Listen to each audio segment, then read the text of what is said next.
महासंघाच्या वतीने आयुक्त कार्यालय सांगली मुजावर साहेब यांना निवेदन पत्र देण्यात आले की नवीन रिन्यू अर्ज, शिष्यवृत्ती अर्ज, मयताचे अर्ज जे काही अनेक दिवसापासून पेंडिंग आहेत ते त्वरित निकालात काढण्यात यावे असे निवेदन पत्र देण्यात आले। त्यानुसार आयुक्त साहेबांनी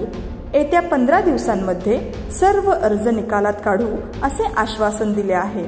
त्यावेळी संस्थापक अध्यक्ष माननीय संदीप पाटोळे साहेब, बहुजन क्रांती महासंघ प्रदेशाध्यक्ष मानसिंग भाऊ माने, पश्चिम महाराष्ट्र अध्यक्ष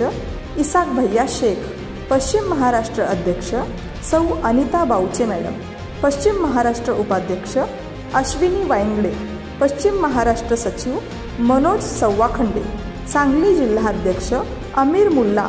तासगाव तालुका अध्यक्ष विठ्ठल कांबळे व इतर सर्व पदाधिकारी उपस्थित होते।